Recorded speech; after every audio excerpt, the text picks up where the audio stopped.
Buenas tardes una vez más a todos.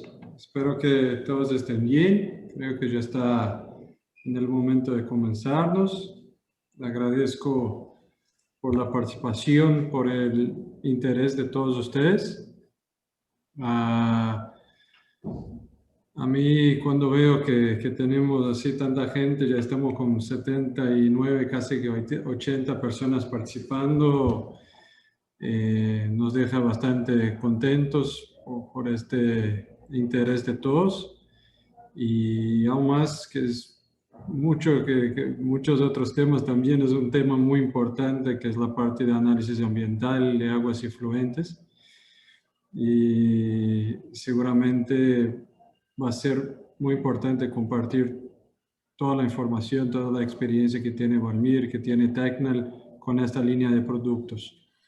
Y sé que todos nuestros países, todos nosotros seguimos viviendo una situación bastante complicada, bastante distinta de lo que ya habíamos vivido en nuestras vidas, pero también sé que cada vez más estamos más cerca del término de esta situación, ¿no? Ojalá que ya para el 2022 todo esté realmente mucho más tranquilo y que quizás podamos volver a evaluar la posibilidad de una capacitación acá en planta, que esto ya nos extraña, a escuchar un samba, tomar una cerveza también y a recibir a todos ustedes por acá. Mientras esto no, la vida normal no vuelve, tenemos que mantenernos cuidándonos y que seguramente vamos a pasar bien. Entonces, volviendo al punto de la capacitación, nosotros elegimos tratar de esta vez el tema del laboratorio de aguas y efluentes, que es más de la parte del mercado de análisis ambientales. Y como todos nosotros sabemos, este es un tema que cada vez más va a estar de moda. Es un tema que los gobiernos, es un tema que la población, que las industrias, muchas veces forzadas por el propio gobierno y la población, van a tener que estar cada vez más, a decir más, siguiendo, ¿no? Siguiendo nuevas normativas e invirtiendo más en estos tipos de control. Quisiera reforzar acá que cuando hablamos de control, cuando hablamos de normativas, sabemos que muchos de los mercados, muchos de nuestros países siguen normativas distintas, ¿ya? Entonces, esta plática, esta capacitación por parte de nosotros va a intentar, nosotros buscamos buscamos encontrar un poco de normativas que atienden la mayoría de nuestros países de Latinoamérica. ¿Ya? Claro que algunas veces puede cambiar una cosa u otra y que nosotros vamos a estar bastante atentos, pero con nuestra experiencia en los últimos años son equipos que siguen las normativas de la mayoría de los países que nosotros trabajamos acá con ustedes. ¿Ok? Otro punto que es importante reforzar con ustedes es que cuando hablamos de análisis de aguas, análisis de efluentes, análisis ambientales, hay mercados. Creo que tenemos que poner un poquito de aceite en la puerta.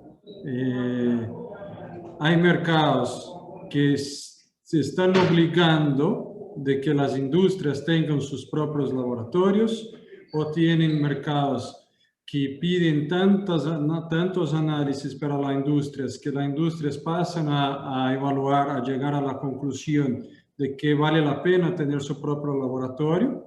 Y hay mercados que las normativas no son tan importantes o los análisis no son tan frecuentes. Y esto hace entonces con que en cualquier de la situación laboratorios tercerizados, laboratorios terceros, laboratorios de servicio sean importantes, ¿ya? Entonces, lo que Valmir va a platicar con ustedes, va a mostrar, vale tanto para las industrias, pero esto depende de los países, depende del tipo de mercado que están, y también para los laboratorios de servicio, ¿ya? Me olvidé de sacar la máscara por completo. Dejo entonces la palabra para Valmir.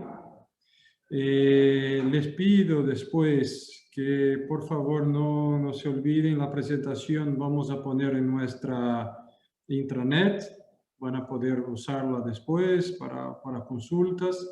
También estamos cada vez más desarrollando material para les ayudar con las videollamadas, que sea visitas personal, que sea para enviar a los clientes, pero también tenemos bastante de este tema de análisis ambientales en la intranet que podrán buscar para consultas y también para compartir con sus clientes. ¿Ok? Cuanto a las preguntas, les pediremos, vamos a hacer igualito que hacemos en los webinars que hemos tenido con los clientes finales, que muchos de ustedes también participaron. Les pedirían que escriban las preguntas en el chat y así que termine la presentación de Valmir, Rodrigo va a leer estas preguntas y nosotros todos de Tecnal, principalmente Valmir, va a contestarlas. ¿Ok? Entonces, gracias una vez más. Valmir, por favor, siga adelante. Un abrazo a todos. Gracias, Leandro. Una buenas tardes a todos. Es con gusto que veo a todos acá con salud. Hoy vamos a hacer una presentación un poquito diferente. Espero que les guste. Si el formato fue probado, intento continuar en las próximas veces. ¿Okay? Para eso voy a cerrar mi video y empezaré a compartir mi pantalla.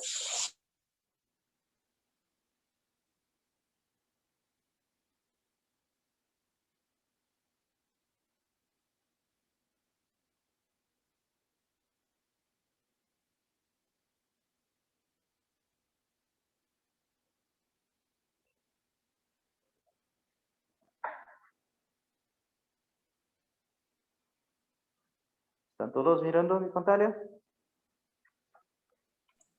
Sí. Sí. Sí. Sí. Perfecto. Señores, señoras, señoritas, ahora vamos entonces a hacer una presentación al respecto de análisis ambientales, más exactamente al respecto de aguas y efluentes.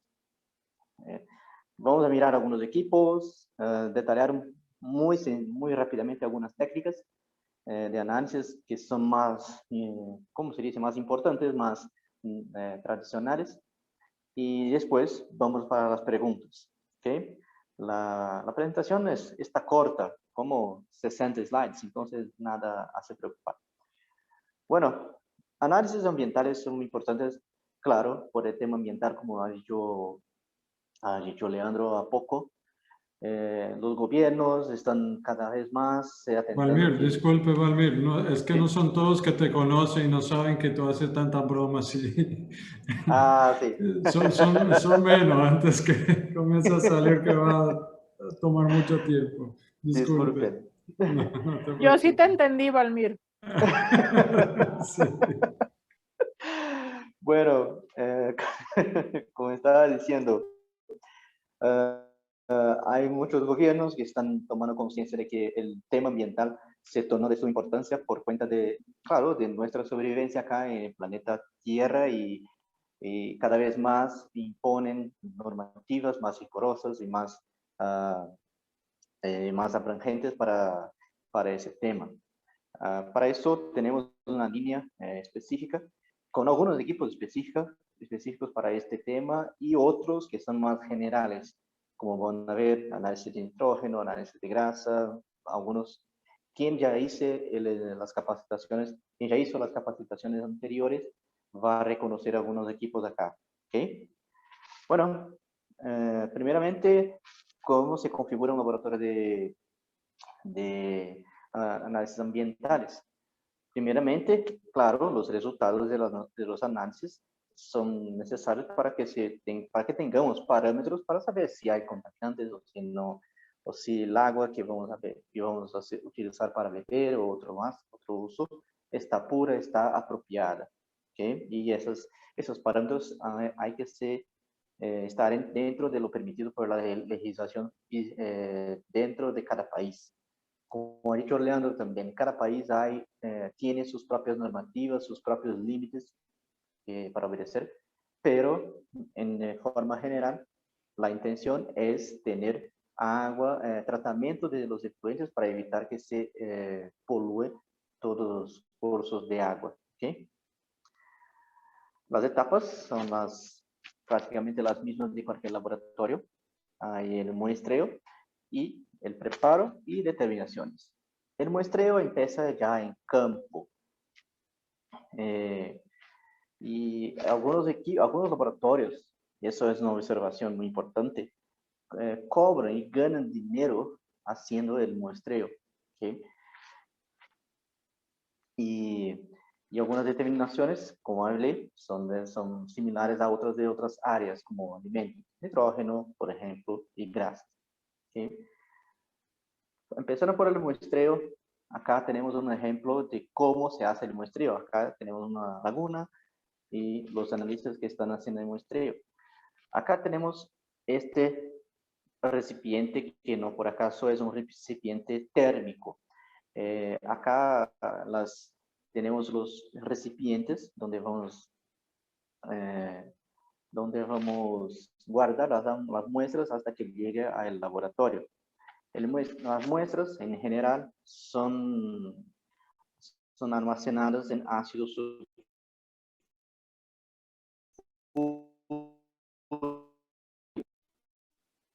Es necesario de las muestras hasta que llegue al laboratorio, porque en medio ácido, las muestras, los microorganismos o otros constituyentes metálicos, no metálicos, se conservan perfectamente hasta que se llegue al laboratorio. Pero hay un tiempo límite para esto, claro, son cerca de 2 a 3 días al máximo. Después de colectada la muestra hay que ser analizada, mismo conservada en ácido. Y llegando al laboratorio, la muestra hay que ser analizada de la manera como está. Entonces no hay un procedimiento para quitar el ácido ni nada. La muestra hay que ser analizada tal como está conservada en el ácido. Acá una secuencia de cómo es el muestreo. Primeramente la persona lava las manos con la propia agua que va a ser colectada para que sus manos estén ambientadas con la propia muestra. Entonces, la secuencia es así. Después se limpia acá el punto de colecta. Acá se limpia un poco el punto de colecta, ¿sí? Con un tisú, alguna cosa así, para quitar todas las impurezas sólidas de la clave acá. En este caso tenemos un grifo. Una vez más, descartamos más agua para que limpie aún más el punto de colecta. Después ponemos fuego acá en la boca del grifo y finalmente descartamos un poco más de agua acá para que se pueda colectar dentro del recipiente. El recipiente ya contiene el ácido que servirá de conservante. Después, claro, seguimos en la secuencia.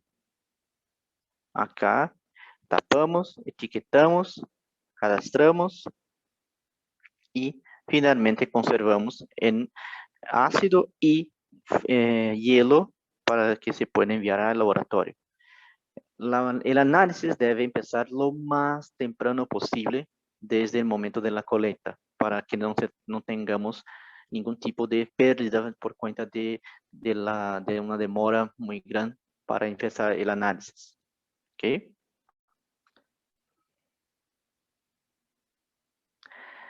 Bueno, Después de colectado, llega al laboratorio.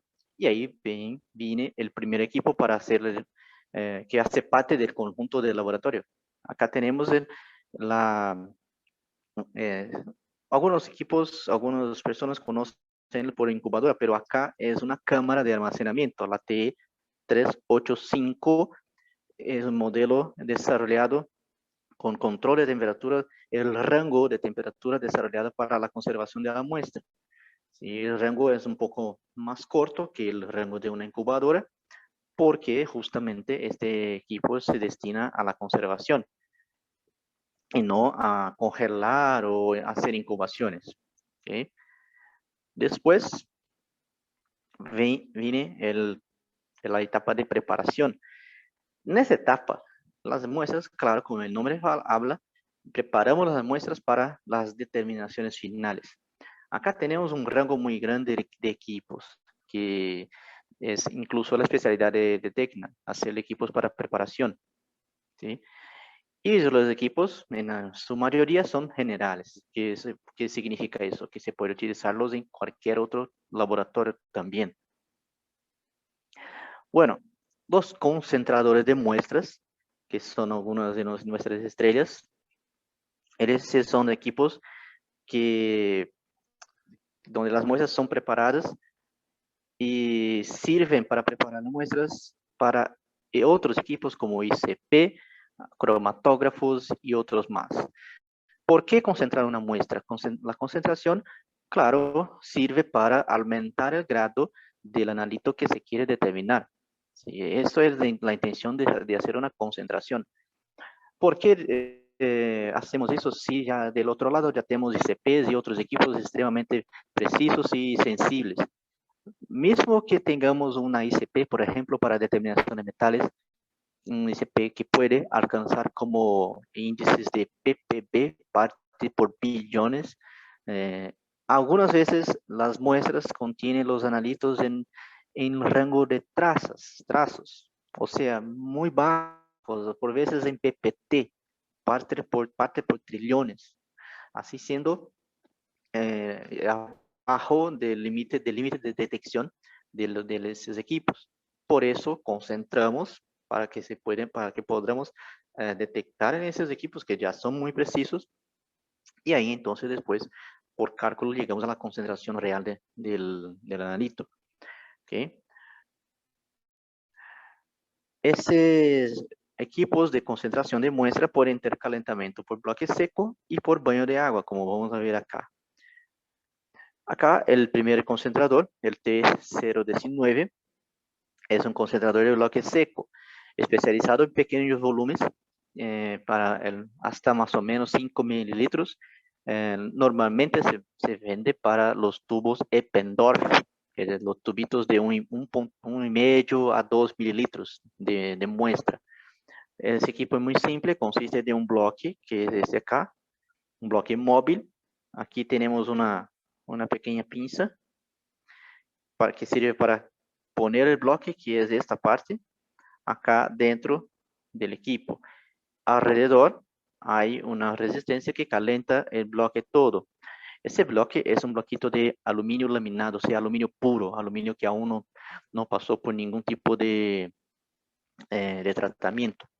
Y acá tenemos el control de tiempo para la digestión y el control de temperatura microprocesado. ¿Okay? De la misma forma tenemos el T094, que es un bloque, es un equipo concentrador con baño. Acá tenemos una imagen de él abierta. Él consiste en un sistema de agujas que están acá, agujas de teflón. No abre el otro bloquito también trabaja con agujas, ¿sí? ¿Y qué hacen esas agujas? Esperé ahora para hablar eso, porque los dos trabajan con inyección de gas y calentamiento. Antes es una inyección, es un bloque seco que calienta la muestra livianamente, y el gas que es inyectado dentro del tubo sale arrastrando el solvente que se utilizó para diluir la muestra, ¿sí? Entonces, acá va a ser lo mismo. Aquí tenemos la rejilla de tubos y en este equipo, en esta área, tenemos el baño con agua que calienta los tubos. Acá tenemos una particularidad. Como el equipo es con baño, el agua cubre perfectamente los tubos. ¿Por qué hacemos eso? Porque acá trabajamos con tubos ya más grandes, para volúmenes de hasta 15 mililitros. Entonces, para tener una eficiencia más grande, tenemos un baño mayor. Y conforme aumentamos el tamaño del sistema de calentamiento, se torna más ventajoso a utilizar un baño con agua, ¿sí? El gas, muchas personas me preguntan, ¿cuál es el gas que utilizamos? El gas normalmente es nitrógeno. Nitrógeno con grado de pureza a ser definido por el cliente, porque solamente el cliente conoce su propia muestra. Normalmente se utiliza nitrógeno porque el nitrógeno es un gas inerte, o sea, es un gas que no es reactivo. Yo puedo inyectarlo dentro de una mezcla de solución sin riesgos de daño a la muestra por oxidación. Pero la pureza hay que ser definida por el cliente. Normalmente el gas tiene que ser exento de oxígeno, claro, para evitar la degradación. Pero normalmente el cliente hay que definir la pureza del gas que va a utilizar. ¿Puede utilizar otro gas, amigo? Sí, claro. Argonio es una otra opción, pero argonio es muy caro. El nitrógeno es un gas que tiene un buen costo-beneficio. ¿Puede utilizar aire comprimido proveniente de compresor, amigo? En toda mi historia de Tecnal, yo conocí solamente a un cliente que puso a utilizar aire comprimido proveniente de compresor, aire comprimido seco, claro, porque el cliente hizo de pruebas con su muestra y definió que su muestra no sufría degradación por cuenta de la inyección de aire comprimido, claro, más rico en oxígeno. Y ahí entonces él puede utilizar un compresor, que claro, no tiene un costo tan alto, pero para esa definición, fueron hechas pruebas dentro del propio laboratorio del cliente para definir eso. ¿Okay? En general, nitrógeno con pureza a ser definida por el propio cliente. Acá más un detalle del concentrador con sus agujas. Estas agujas acá son de teflón. Las agujas de T019 son de acero inoxidable. Y acá tenemos el panel de T0194 con su controlador de temperatura y su controlador de tiempo. Acá tenemos la particularidad de podermos abrir y cerrar las líneas. Cada una tenemos 5 líneas, acá y acá y acá. Y podemos cerrar o abrir cada línea individualmente, cada línea. O si cada línea tiene 10 agujas, nosotros podemos abrir o cerrar 10 agujas en cada línea al mismo tiempo. ¿Okay? Manómetro para control de presión y el controlador de presión que ya viene con el equipo. El de 019, por ser un equipo más simple, el anterior, no tiene ese control de presión. Y ahí el control se queda al cargo del controlador de presión que está en el cilindro de gas. ¿Okay? Acá el otro modelo T0195, que la diferencia básica para el T0194 son los volúmenes que se trabaja. Acá trabajamos con volúmenes de 100 hasta 200 mililitros y por eso no hay espacio para tantos tubos. Tenemos un espacio para 1, 2, 3, 4, 5, 6 tubos. En el caso de 200 mililitros. Caso se requiera un equipo para 50 mililitros, que es posible aún, se puede poner un poco más de pruebas. ¿Okay? Esa cantidad de pruebas es definida de acuerdo con el diámetro del tubo que el cliente pretende utilizar. Cambiando de ahora para las determinaciones, ya tenemos pH. Y acá, a pesar de ser un equipo relativamente simple y que muchos de ustedes ya venden en sus compañías también, hay algunas particularidades. Primeramente, el pH de las muestras ideal de los cursos de agua, ideal que sea entre 6 y 9.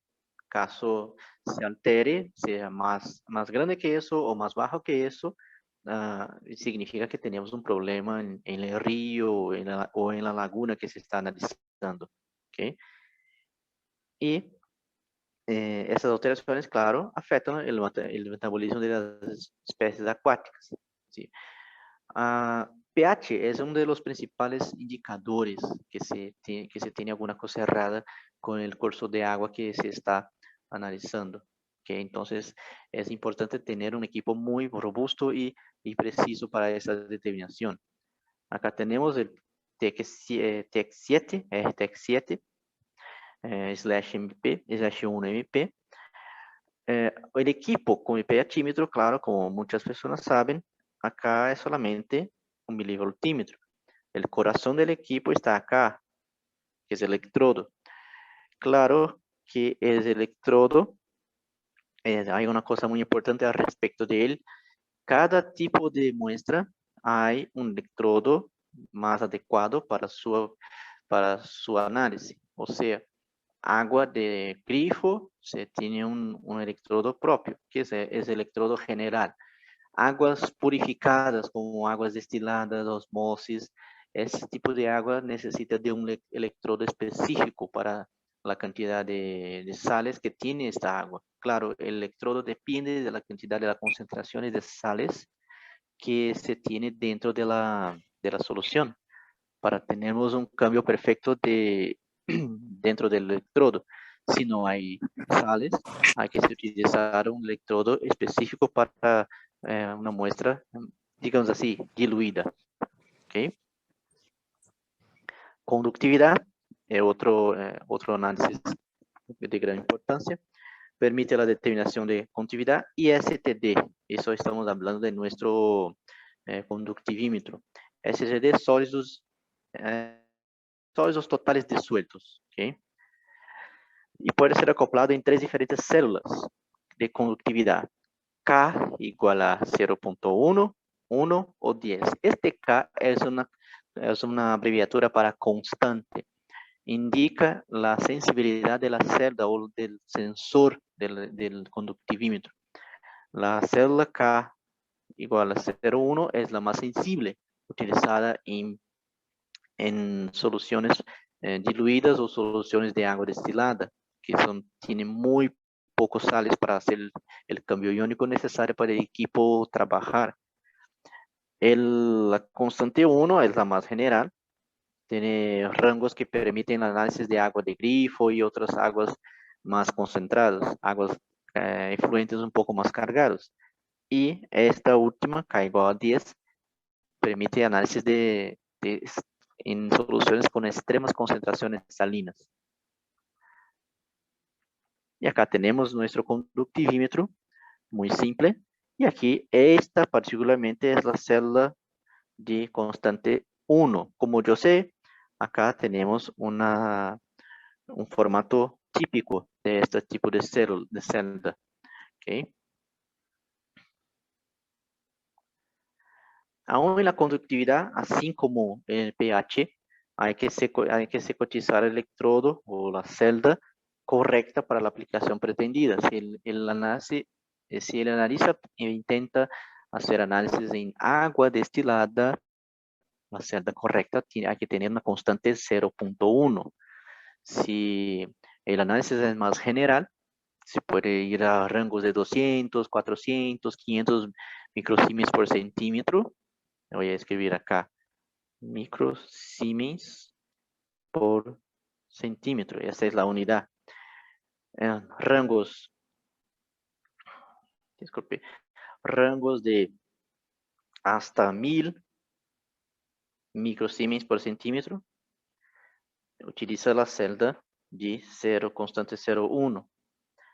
De 100, disculpe, 100 hasta 10.000, se puede utilizar la celda de constante 1. Y arriba de 10.000, se puede utilizar la celda de constante 10. Esses rangos son típicos de las celdas, ¿ok? Cada fabricante de cada celda puede elegir rangos ligeramente diferentes, pero el rango más común, los más comunes es encontrar así. Entonces, de 0 hasta 1000, celda de 0,1. Se puede utilizar tranquilamente. De 100 hasta 10.000, celda de constante 1, 1.0. Y arriba de 10.000, así el celda de 10. ¿Ok? Una de las principales determinaciones de diversas áreas es la determinación de nitrógeno. Nitrógeno está presente en alimentos, está presente en automóviles, está presente acá en aguas efluentes, suelos y otros más. Vamos a focar acá en el análisis de nitrógeno para aguas efluentes, ¿ok? Bueno, primeramente, ¿por qué determinamos nitrógeno? Nitrógeno, en el caso de aguas efluentes, es un nutriente para procesos biológicos y las cantidades son bajas. Y por eso, por las cantidades serem bajas, los trabajos de análisis se hacen con gran volumen de muestra. ¿Qué es un gran volumen de muestra para nosotros? 100, 150 mililitros por prueba. ¿Okay? Y los tipos de nitrógenos diferentes son nitrógeno amoníaco, total, nitrito y nitrato. ¿Okay? Primeramente, vamos a empezar con la digestión. Eso, si queremos hacer el nitrógeno total, el famoso NTK, nitrógeno total Kildan, para quien aún no conocen la determinación, Kildan, el señor Kildan fue quien desarrolló el método en 1860 aproximadamente y creó el análisis que es muy conocida hoy por la digestión y los destiladores. Para aguas efluentes más cargados de materia orgánica, o sea, de concentraciones más altas, acá tenemos el método del tubo macro. Atención, acá en Tecnal llamamos eso de tubo macro. Los procedimientos como Standard Methods llaman eso de método semi-micro o semi-macro, dependiendo del método adoptado. Entonces sería semi-micro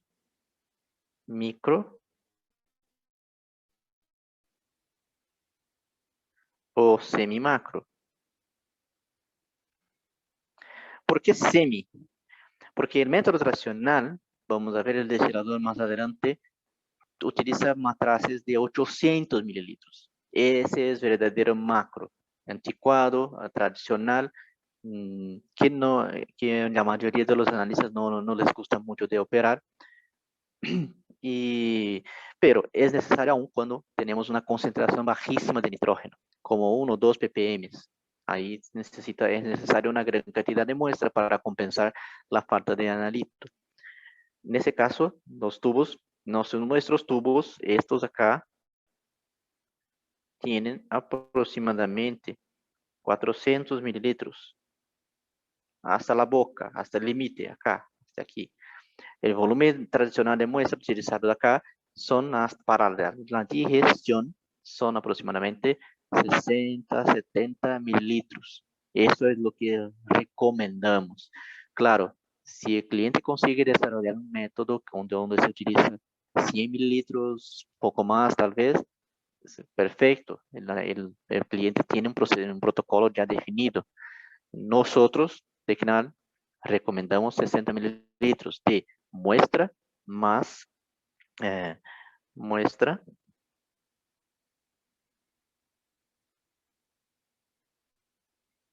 más reactivos.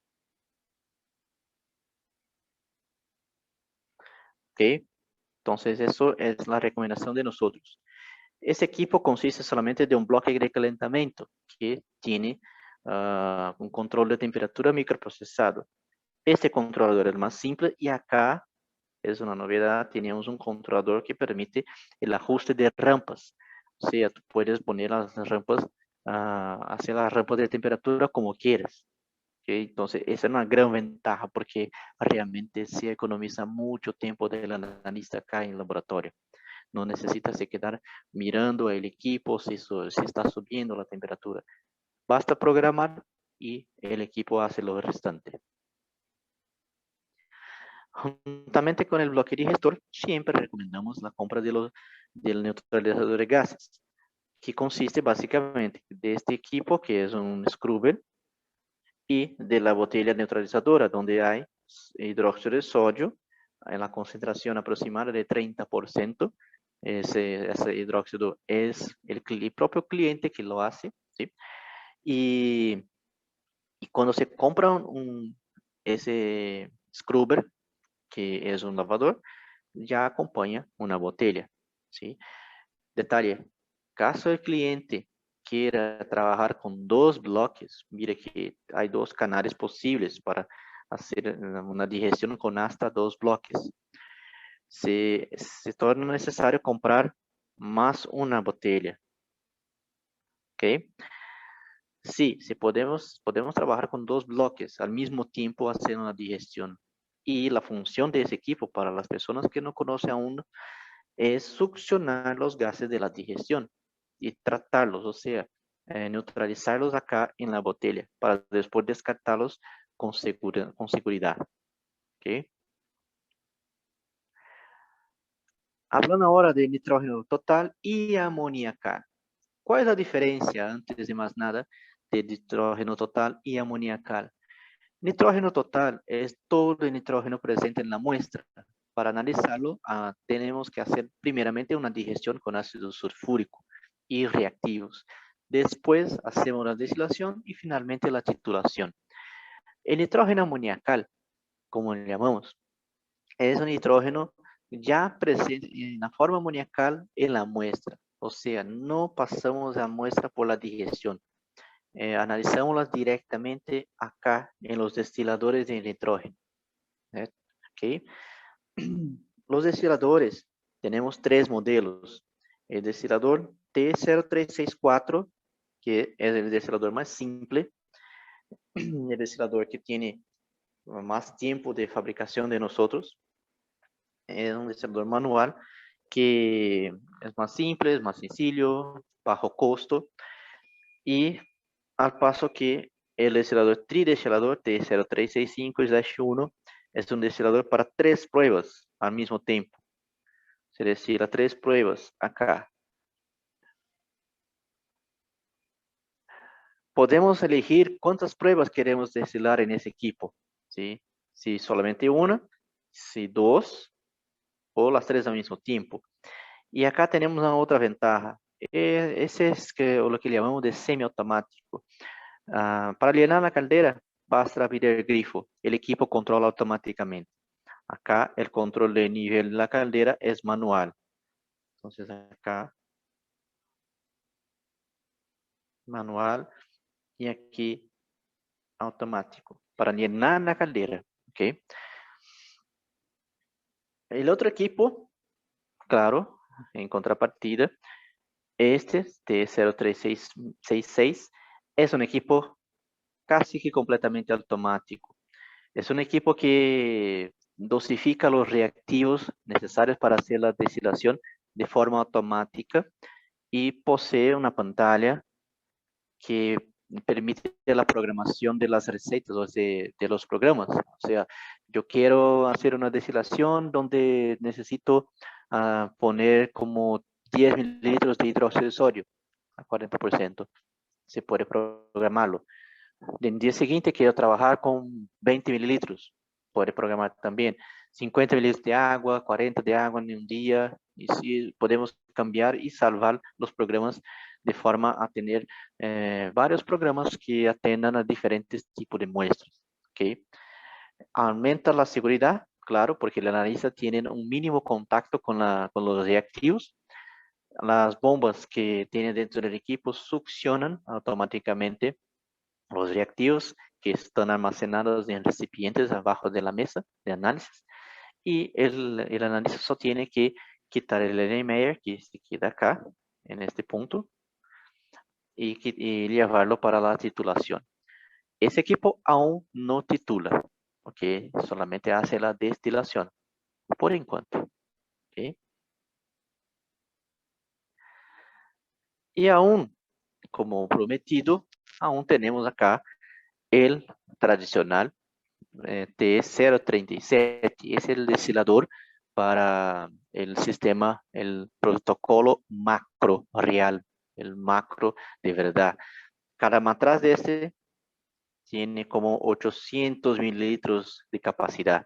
Acá trabajamos con 200, 250 mililitros de muestra, o sea, significa que trabajamos con muestras con bajísimos grados de nitrógeno. Como ha dicho, este equipo casi no se oferta más porque tiene un consumo muy alto de reactivos, un consumo muy alto de energía, no es de los más seguros, por más que intentemos hacer modificaciones para aumentar la seguridad, nunca es difícilmente va a atender las normativas más nuevas de seguridad. Entonces, cómpralo quien realmente necesita o quien le gusta, ¿sí? T037 es el destilador. El T0371 es el bloque digestor de este equipo, que básicamente es esta parte solamente acá, sin las vitrerías y sin los condensadores. Entonces es un equipo mucho más simple. Ocupa mucho espacio en bancada, claro, en mesa, porque tiene dimensiones muy aventajadas, muy grandes. ¿Okay?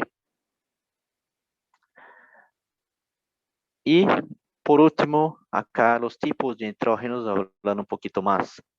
Nitrógeno total, como ha dicho, se hace la digestión. Nitrógeno amoniacal, sin digestión, va directamente para la destilación.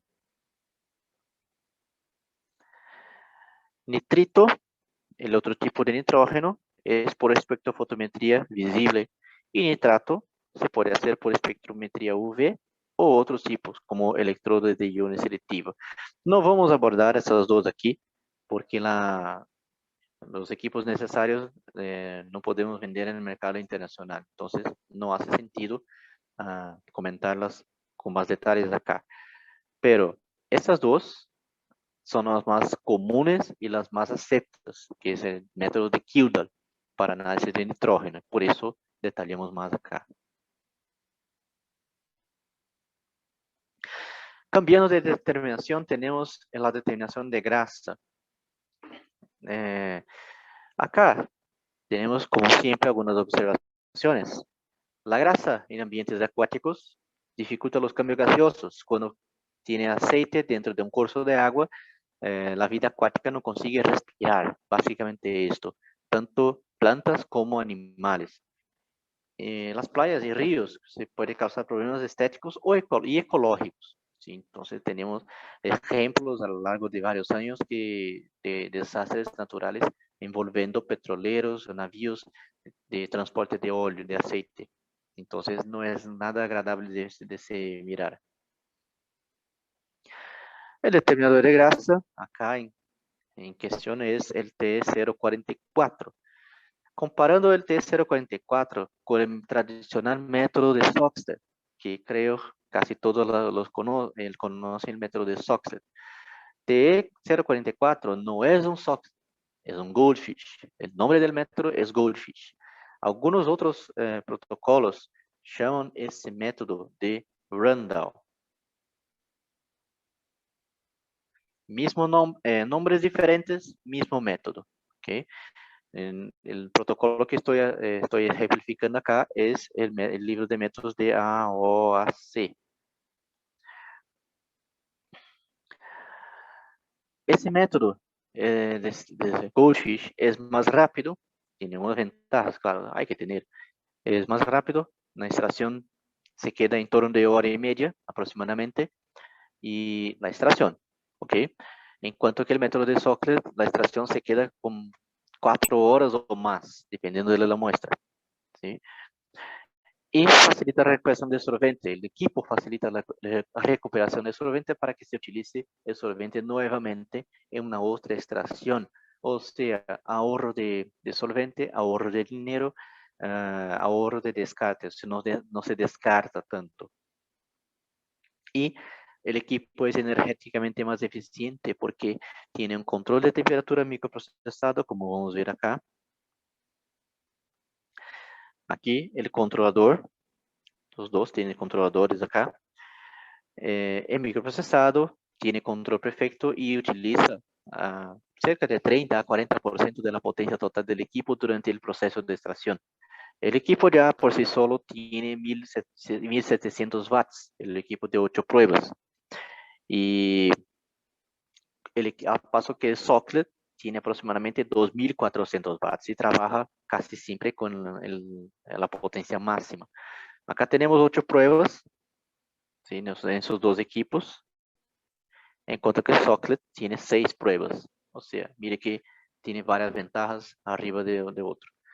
Nosotros tenemos un protocolo desarrollado para este equipo, específico para este equipo, que está presente en la internet, está en español, y que toma como base, así como todos los análisis que hablamos hasta ahora, toma como base los procedimientos presentes en el Standard Methods.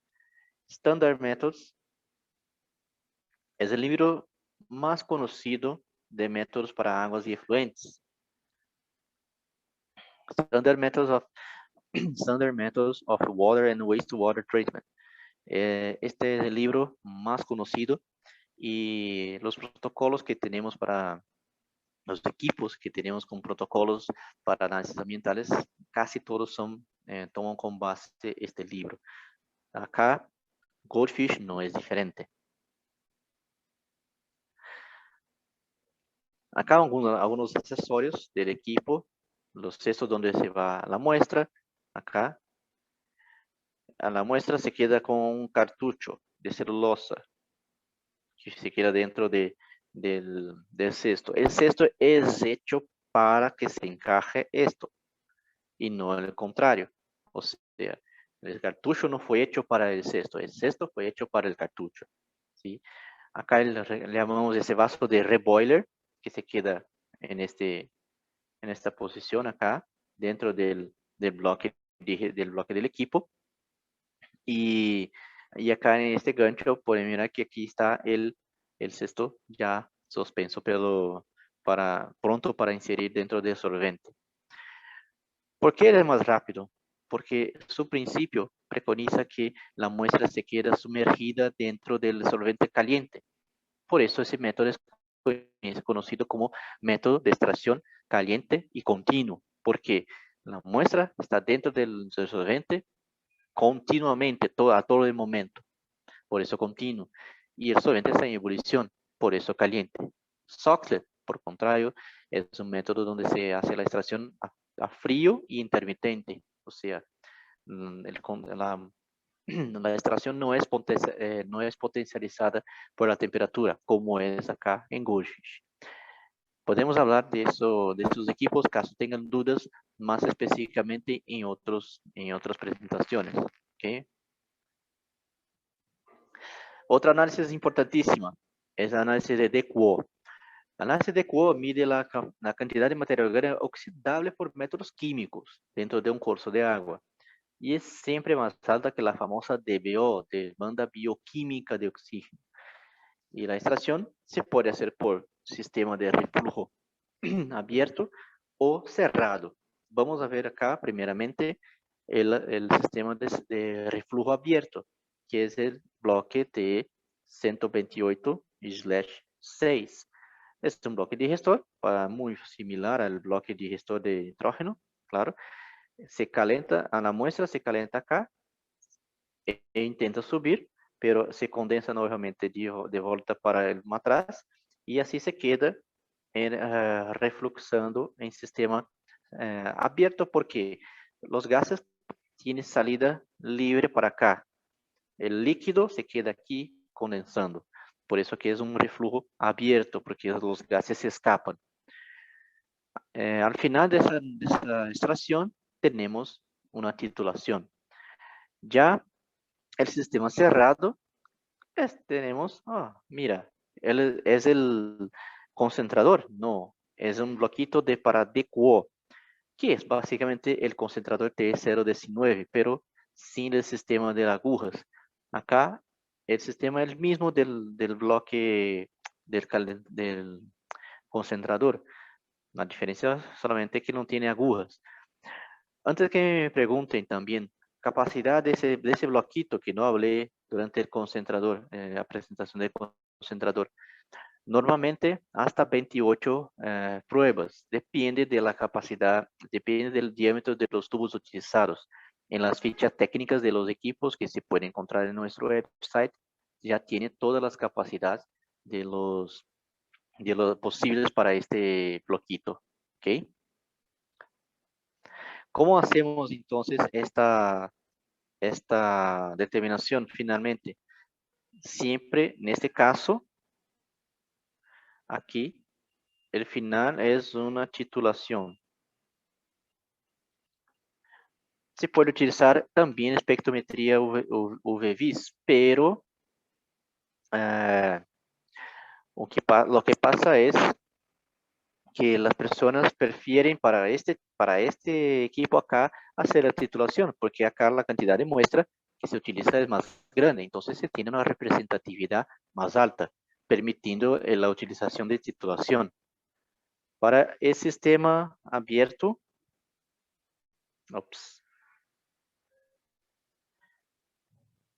aquí.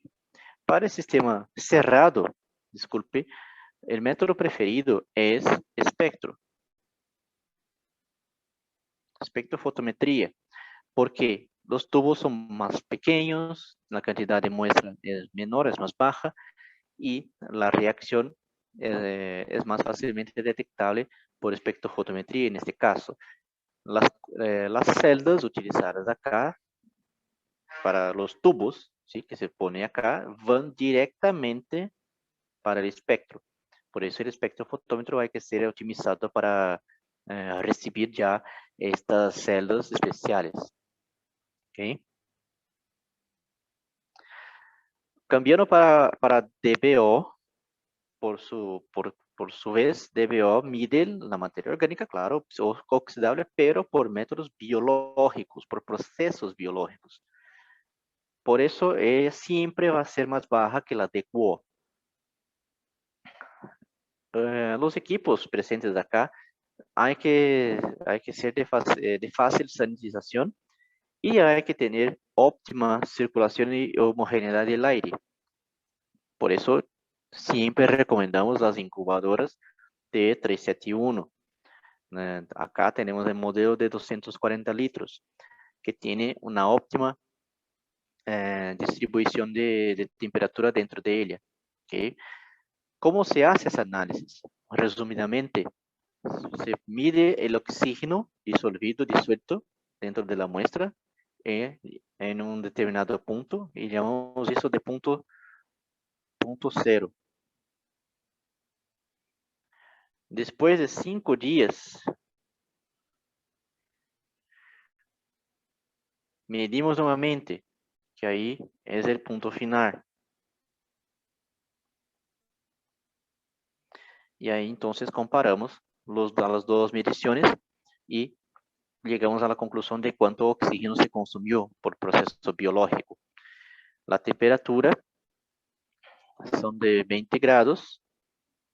Si no me falla, si me recuerdo bien, son 20 grados y eso está presente en los protocolos. No hay manera de hacer DBO real sin pasar por este proceso todo de 5 días de incubación. ¿Okay? Hay que ser hecho de esta forma, si tú quieres la DBO real. ¿Okay? Partiendo para otro análisis, compuestos no volátiles. Ahora es un análisis que toma como base, tiene como referencia la normativa USPA SW 846. No es estándar métodos acá. Estándar no prevé ese tipo de análisis. ¿Qué son compuestos no volátiles y compuestos volátiles? Bueno, primero los volátiles. Los compuestos volátiles son compuestos que no se volatilizan fácilmente durante la extracción. ¿Ok? Y son principalmente metales. El análisis, la extracción en sí es una lixiviación, o sea, se hace una agitación dentro de una botella especial. Y esas botellas pueden ser de polietileno de alta densidad, acero inoxidable o de 316L o vidrio especial. La normativa ya prevé cuál es el material de la botella más adecuado para cada tipo de muestra. Entonces, para el caso necesite saber o el cliente no sabe, basta consultar la normativa que en el protocolo de la normativa ya consta cuál es el material que tiene que utilizar. En general, polietileno de alta densidad es lo más utilizado, claro, por ser lo más barato y por conseguir trabajar con la mayoría de las muestras. ¿Okay? Acá en Brasil tenemos una normativa que se basó en la normativa de USPA. La normativa se llama NBR 2005 y que utiliza justamente a USPA como una de las referencias. ¿Okay? El equipo para no volátiles es este. Acá tenemos las botellas de polietileno y si necesario utilizar de otro material, de vidrio o de acero inoxidable, simplemente cambiamos. Lo importante acá es revisar con el cliente cuál es el material que va de la botella que va a utilizar, porque los precios son bien diferentes cuando se utiliza vidrio o acero inoxidable, ¿ok? El agitador no cambia, es lo mismo, pero las botellas se pueden cambiar. El equipo es de 743. Hablando ahora de los volátiles, es una análisis similar, pero un poco más compleja porque trabaja con compuestos que son volátiles, o solventes orgánicos, por ejemplo. Y también es una lixiviación. Acá tenemos el agitador, el T744-2. ¿Por qué 2? Porque tiene dos posiciones para dos extractores. ¿Okay? El anterior teníamos para 5 extractores. También se tiene como referencia la USPA. ¿Okay? Y acá, claro, algunos detalles del equipo, 742, llave de seguridad, aquí el soporte de los extractores y el extractor, que acá está montado totalmente. Algunos accesorios que acompañan ya. Y acá creo es un...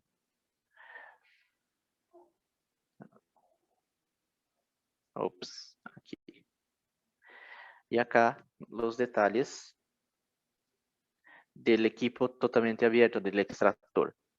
Es una análisis un poco más compleja, ¿por qué necesita de un extractor tan robusto? Porque acá trabajamos con presiones positivas dentro del extractor.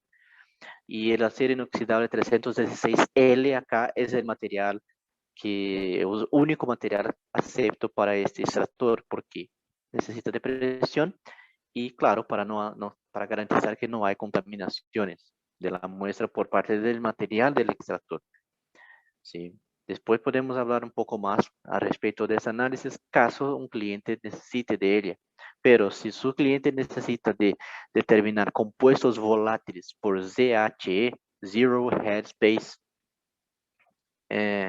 o Zero Espacio en Cabeza, él necesita comprar un equipo con ese extractor. ¿Okay?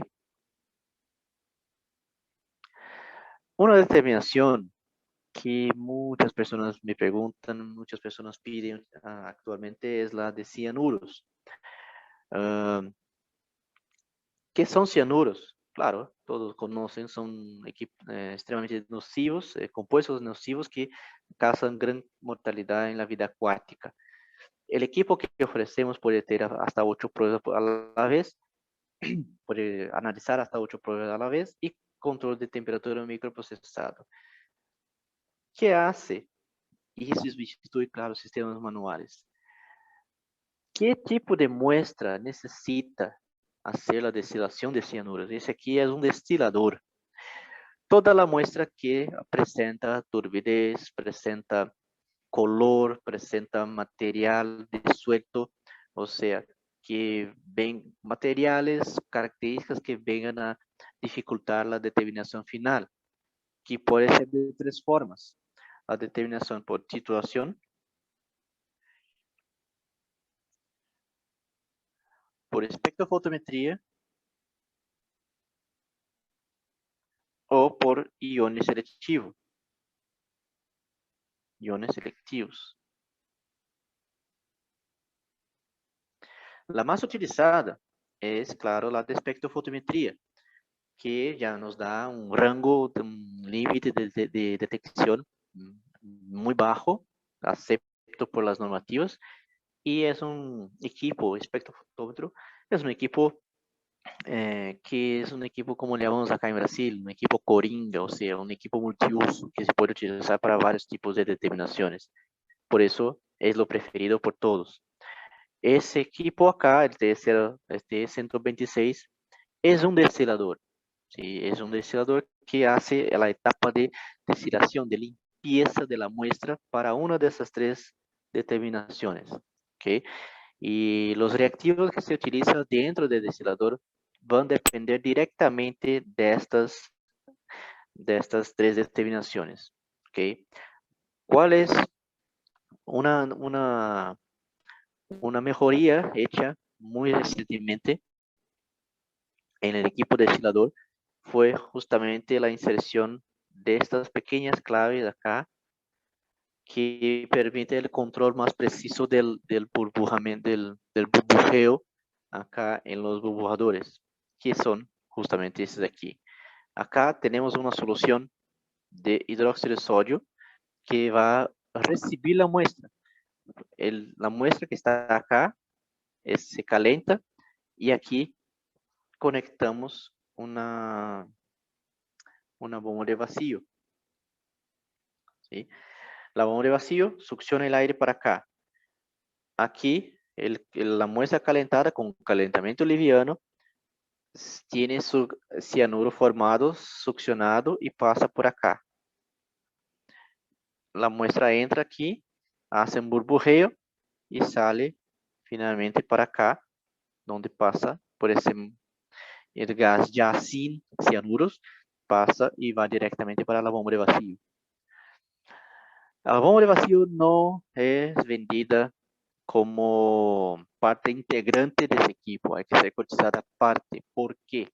El laboratorio puede tener alguna bomba de vacío que se puede utilizar, entonces no es nuestra intención empujar algún equipo que no sirve para el cliente, ¿sí? Entonces, por eso coticen la bomba de vacío caso el cliente no tiene una bomba de vacío para hacer el trabajo.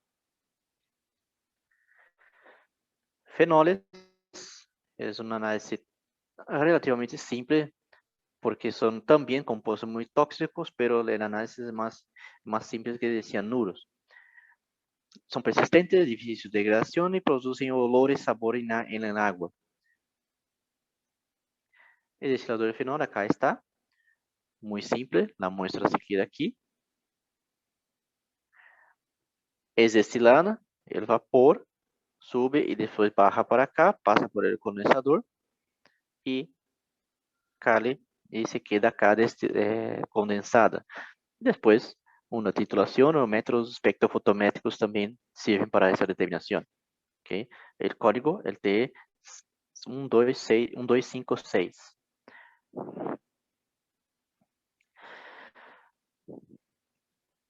Ahora vamos a hablar de equipos.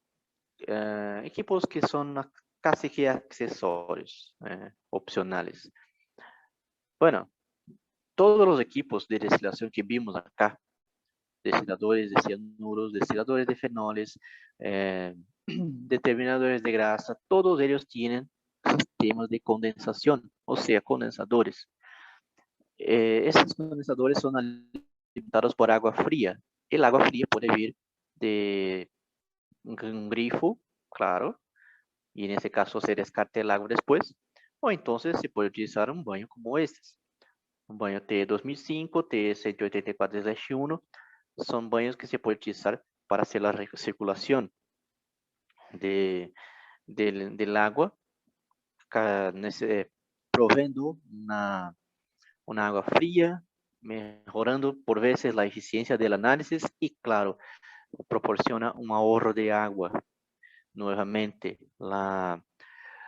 nuestra conciencia ambiental hablando más alto. ¿Okay? Para determinar cuál tipo de baño para cada equipo, hay que consultarnos porque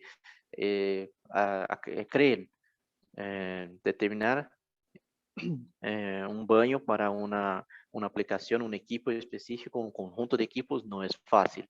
Acá tenemos ya una expertise. Hoy por la mañana mismo estaba hablando con Larissa, mi compañera acá de aplicaciones, al respecto de esto.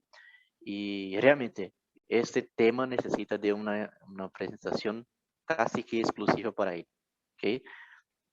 No, pero no se olviden, siempre que tienen un equipo que tiene un aire condensador, recuerden de cotizar un baño termostático. Purificadores de agua.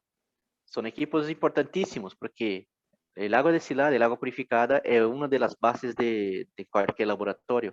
¿Sí? Entonces, los purificadores, claro, producen por agua para preparar de reactivos y otros más. Y puede ser los destiladores, que producen agua por ebulición, por el sistema más tradicional, y osmosis inversa por filtración y cambio iónico del agua. Acá tenemos algunas imágenes ilustrativas de nuestros destiladores. En el caso acá, el destilador TS1782, la gran ventaja que toda la caldera, todo el material que está en contacto con el agua es vidrio. Mire acá una resistencia en funcionamiento. Sí, la resistencia se queda exactamente así durante su funcionamiento. Ella es recubierta por una cápsula de cuarzo, por eso que no tiene contacto con el agua. Acá, dependiendo del modelo, conseguimos conductividad más abajo de 1.5 microsiemens por centímetro. ¿Sí? La limpieza también es facilitada porque se ve en el momento de limpiar. Acá más modelos.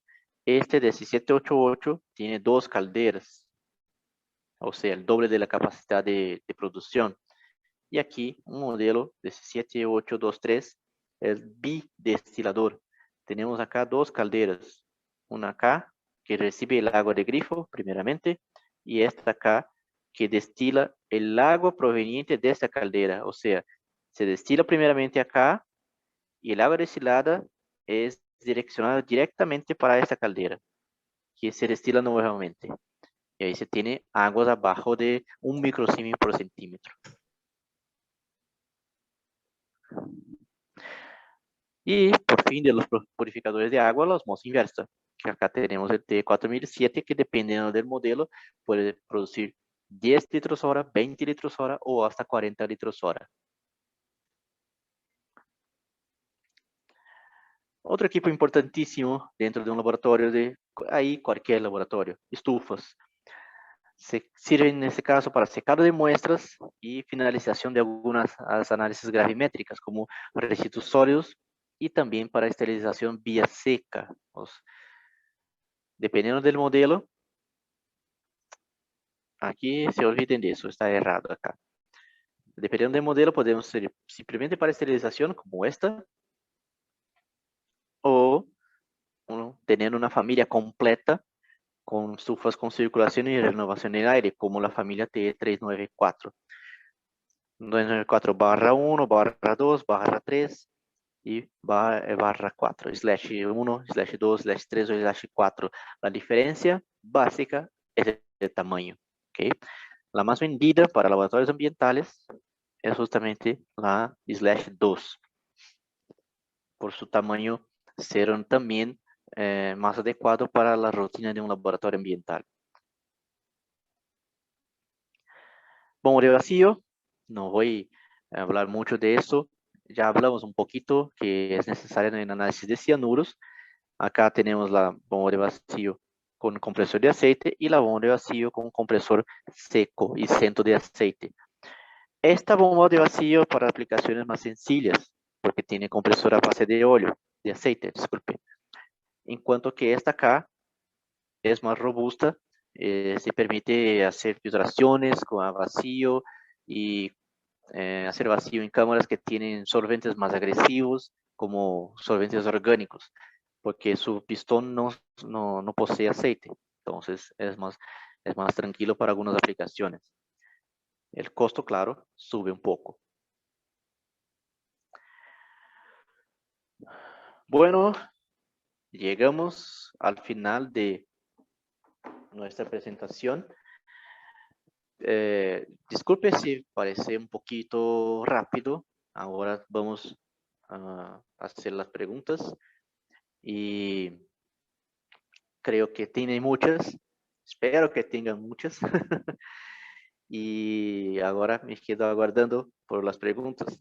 ¿Qué conclusiones al principio podemos llegar acá? Tenemos muchos equipos para esa línea, así como para otras líneas de expertise.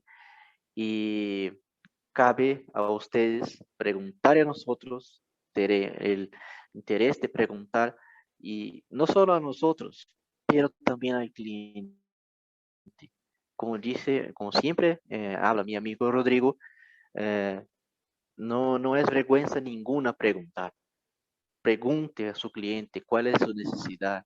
El cliente hay que proveer las informaciones necesarias para que podamos cotizar correctamente un equipo o un grupo de equipos. Entonces, esta presentación sirve para despertar en ustedes el interés por el área de ambiental, que está en alta cuenta hoy en los días de hoy. ¿Ok? Bueno, Rodrigo, creo que llegó a la hora de las preguntas. Listo, no sé si ustedes quieren ahí escribir algo, si quieren, no sé, de alguna manera por el micrófono preguntar y ahí hacemos una interacción con todos, como prefieren, como si hay dudas de algunos equipos, porque acá por el chat ahí no tienen ninguna pregunta. Antes que me pregunte eso, no estoy con máscara porque estoy solo acá en la sala. No se preocupe. Y no tengo COVID.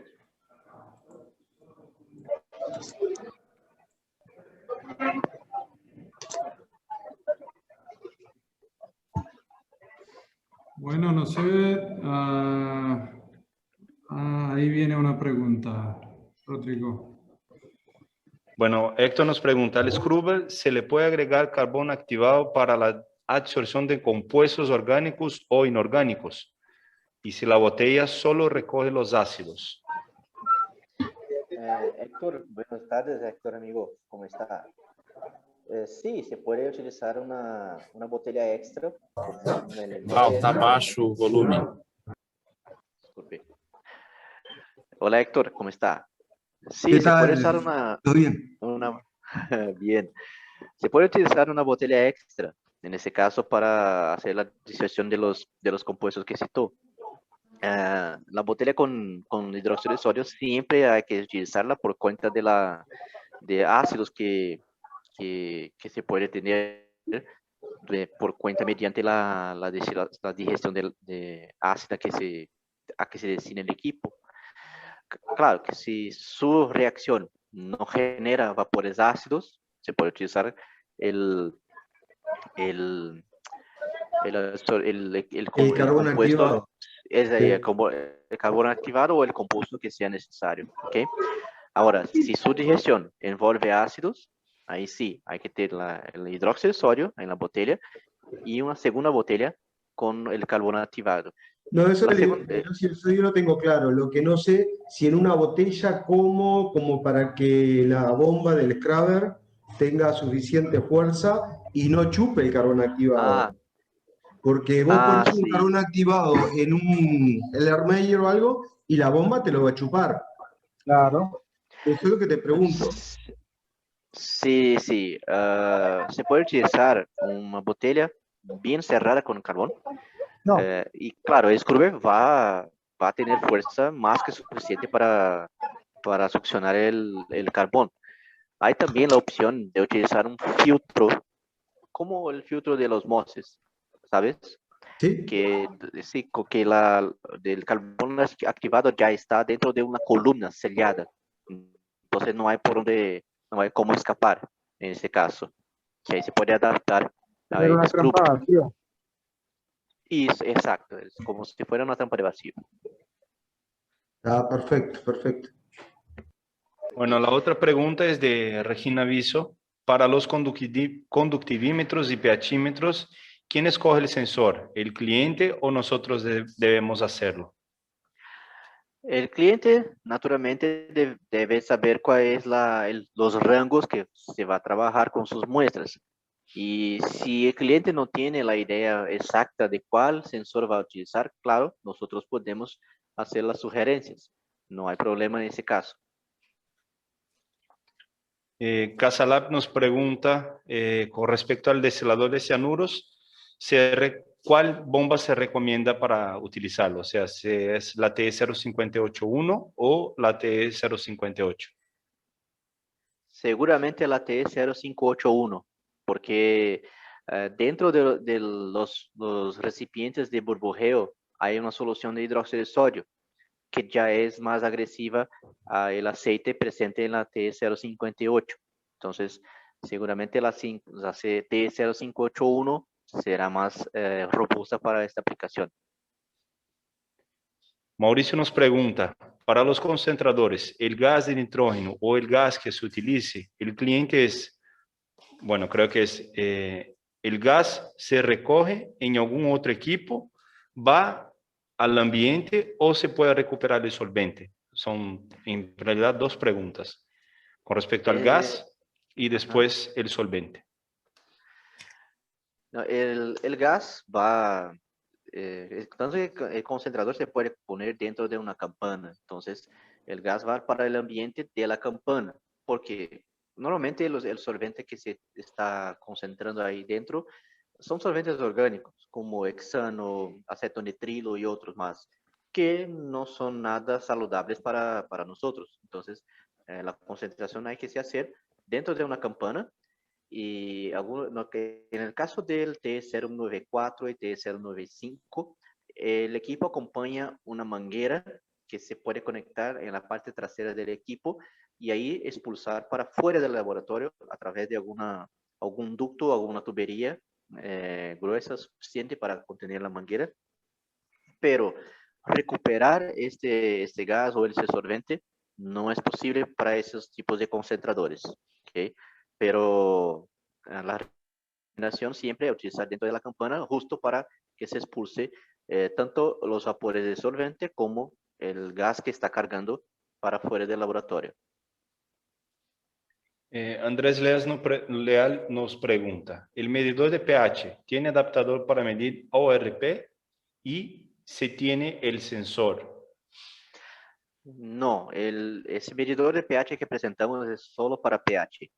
Para medir ORP es necesaria una placa especial y ahí se tería un costo más alto y también no es solamente cambiar el sensor, entiendan, la placa electrónica que va a recibir el señal eléctrico del sensor hay que estar preparada para el señal enviado por un electrodo de ORP, que esto es bien diferente, tiene una frecuencia más alta de envío de señales do que un simple electrodo de pH. De grueso modo, la comparación entre un electrodo de pH y un electrodo de ORP es, un electrodo de ORP consigue hacer mucho más lecturas en un mismo espacio de tiempo, así aclarando de manera más simple.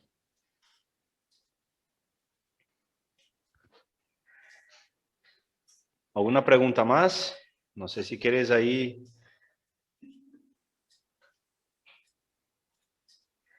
Creo que son todas, Omir. No sé si. Ah, sí, aquí hay uno. Si es posible, un momento, por favor. ¿Es posible que nos brinde una tabla dinámica para saber qué baño termostatizado es el recomendado para con cada uno de los diferentes equipos que manejan condensadores? Eso David nos pregunta en la Bomersa. Sí, fue tema de una rápida reunión que tuvo con Larissa hoy por la mañana, como aclaré. Y sí, podemos hacer una tabla, no hay problema. Vamos a hacer después un trabajo más específico, claro, con los baños termostáticos para generar más datos. Y claro, la tabla estaría entre los ítems del reporte que vamos a hacer. Hay un Leandro. ebook de baños termostáticos que nosotros lanzamos hace como 2 años más o menos. Esto Laís podrá decirnos, pero pienso que sigue en la página web y en la intranet. Más que todo, siguen los dos, ¿cierto, Laís? Y ahí ya existe una tabla. Sí, gracias. Ahí ya existe una tabla donde pueden consultar y hacemos recomendaciones para cada tipo de baño, con cuáles equipos, con cuántos equipos cada uno puede ser utilizado. Pero claro, pienso que podemos actualizar esto porque incluso lanzamos un nuevo baño, pero hasta que no tengamos este nuevo archivo, sí puede utilizar esta información que está en este ebook. Leandro, está en el cronograma para ser actualizado en el próximo mes. Excelente. Muchas gracias. Bueno, Henry Pinel nos ha hecho así. No sé si quiere saludarnos o si quiere hacer alguna pregunta. Por favor, Henry. Permítame.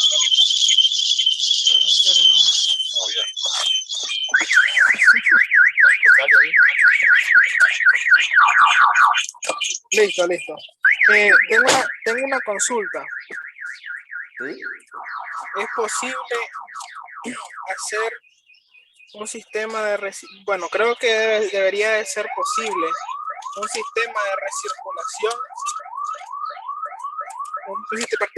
un sistema de recirculación de agua a los destiladores, a los destiladores y destiladores.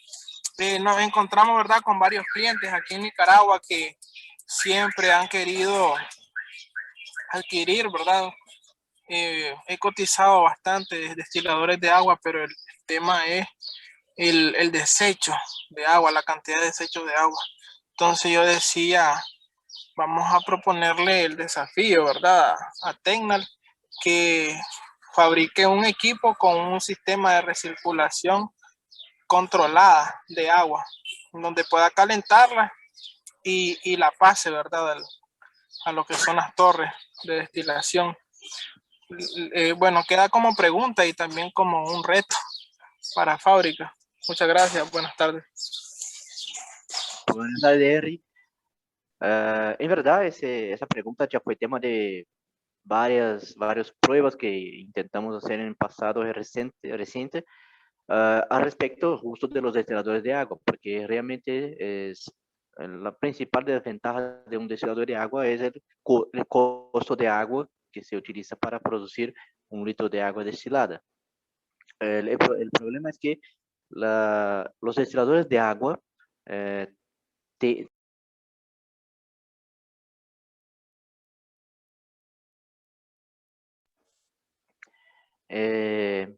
y por un tiempo muy largo.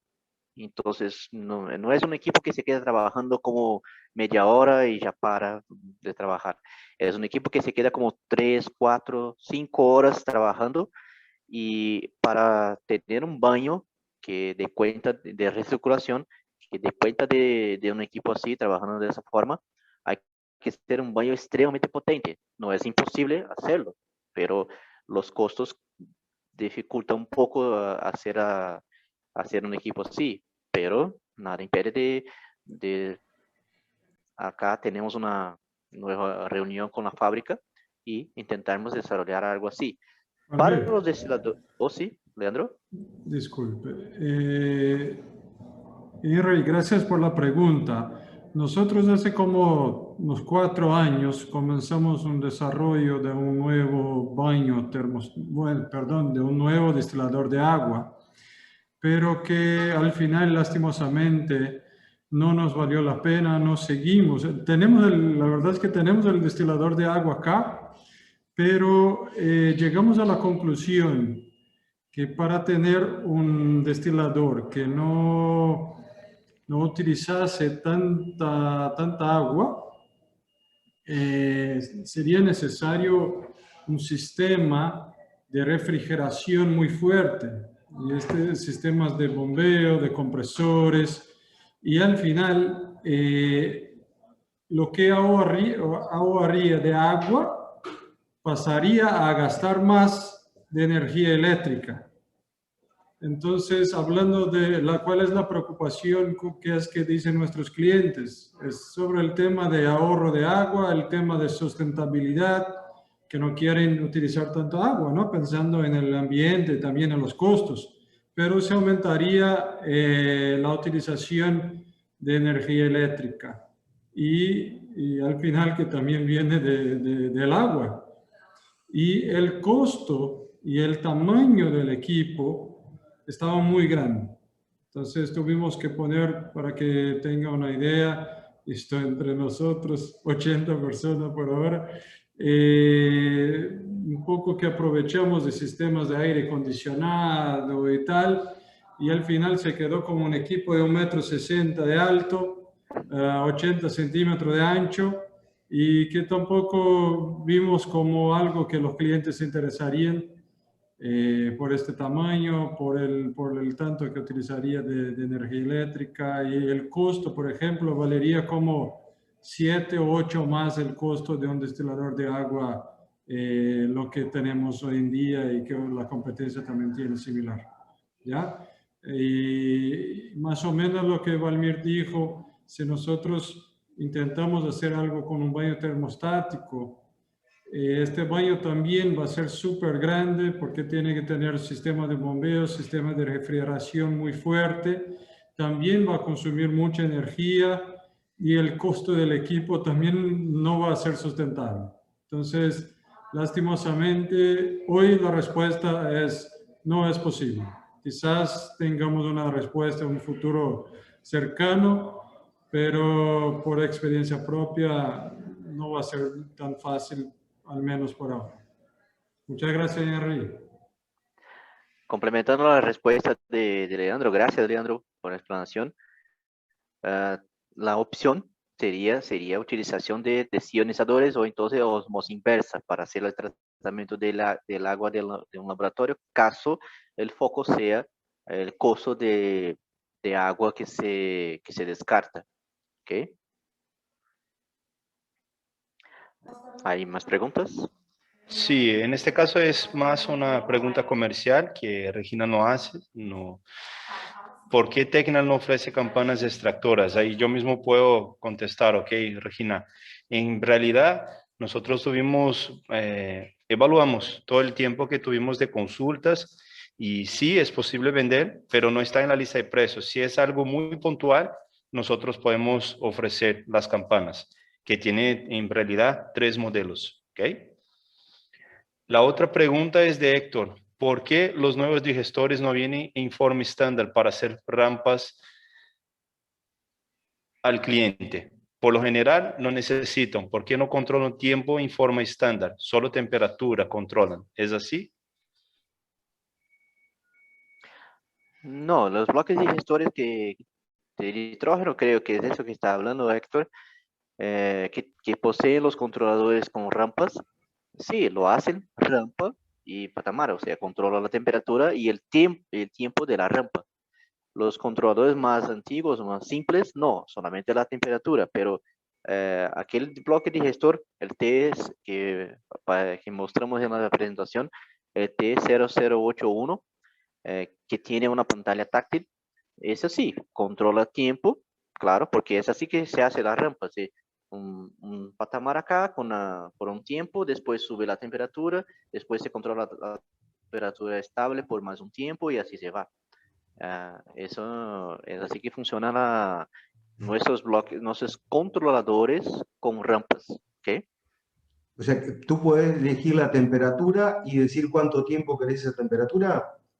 Exactamente. Por ejemplo, hablando del análisis de nitrógeno, que es donde más se utiliza esto. Sí, eso, una conversación que habíamos estado teniendo con Rodrigo, yo había entendido que no. Por eso pregunto, que me extrañaba eso. Sí, no, es posible. Controla Es más, temperatura Rodrigo me dijo y que tiempo. había que pedirlo en forma... me había dicho que había que pedirlo como algo especial, me había dicho Rodrigo con rampas, ¿no? ¿Entendí No, bien, Héctor, Rodrigo? no es así. Sí. El bloque que está hablando sería del destilador, el de grasa. Digestor. Sí, de grasa. el de grasa y el digestor. Si quieres el digestor, el TE081. El digestor sí se puede controlar tiempo, el de Claro. grasas no. Igual, también se puede, pero el de grasa no es la misma placa que se utiliza para el digestor. Pero si el cliente así lo necesita, es posible agregar la misma placa. ¿Ya? No hay costo para eso, pero es más una cuestión de que el cliente se pueda seleccionar a nosotros. O sea que solo el de grasa hay que pedirlo como, Así es. como algo especial. Yo entendí que todos eran igual. El digestor también de nitrógeno pensé que también. Son muy puntuales los clientes, Héctor, que solicitan rampas para el sistema de grasa. Son muy pocos. No sé si Valmir quieres comentar algo de eso, si hubo prácticamente en toda la vida que ya está en nuestro laboratorio, si alguno necesita hacer rampas para grasas, Valmir. De acuerdo, Rodrigo.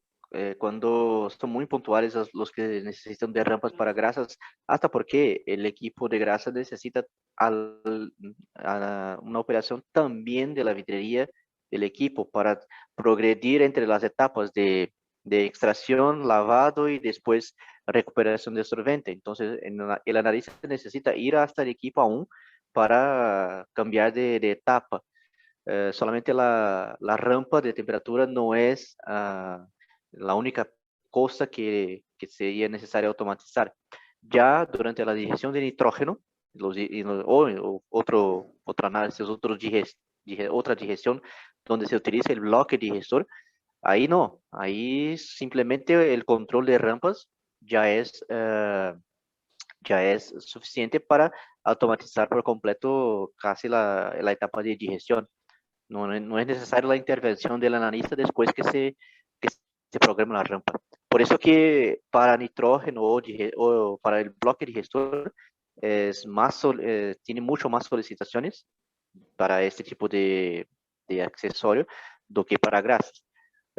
Creo que yo instalé solamente hasta hoy, un extractor de grasas con rampas, ¿sí? Con rampas, porque el cliente así lo quería, ¿sí? Y creo que no hay tantas solicitaciones así. Para la pantalla táctil hay más solicitaciones porque ahí se queda más fácil de operar do que el controlador tradicional.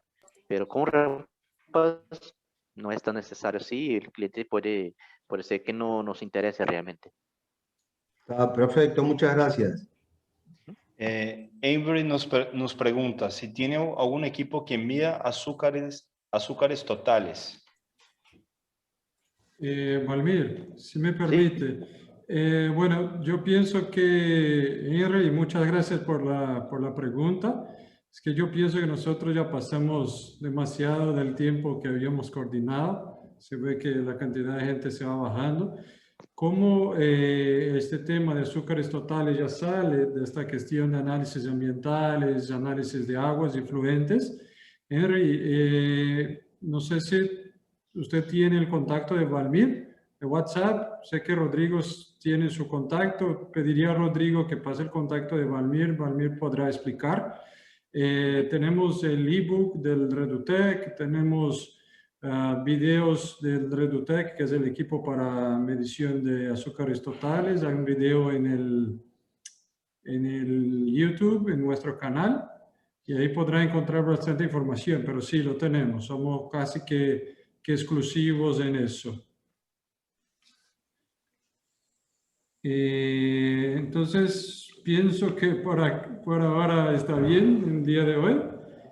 A mí me gustaría agradecer a todos ustedes una vez más por el interés, por estar acá con nosotros.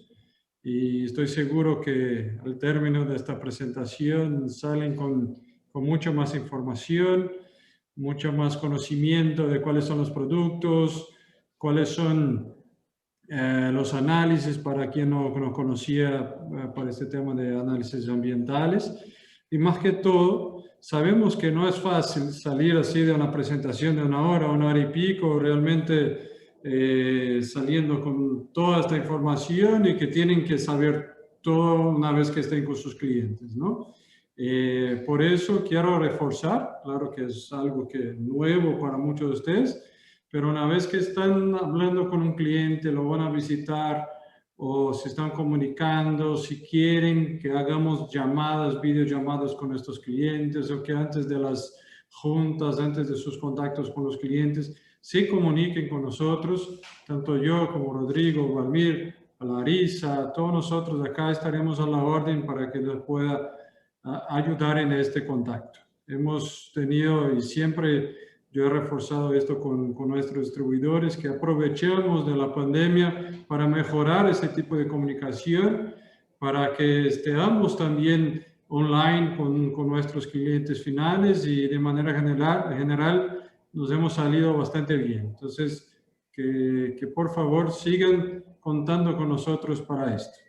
¿Ya? Importante que no dejen también de buscar la información en la página web, en la intranet. Quien no tiene la intranet, que por favor nos pida que hable con su gerente y que de una manera u otra que tengan la información también en las manos para poder compartir con sus clientes. ¿Ok? Gracias, Valmir. Gracias, Laís, Rodrigo, Diego, Larisa, todos de Tecnal que de alguna manera contribuyeron también para esta capacitación. Que todos estén bien, con mucha salud, mucha fuerza. Seguimos adelante. Valmir, no sé si quiere terminar, hablar algo. No, me gustaría solamente de agradecer la presencia de todos. Yo sé que no es fácil se quedar escuchando a mi voz acá todo el tiempo, pero estamos a la orden para cualquier duda que tengan después. Y muchas gracias y se quedan bien ahí.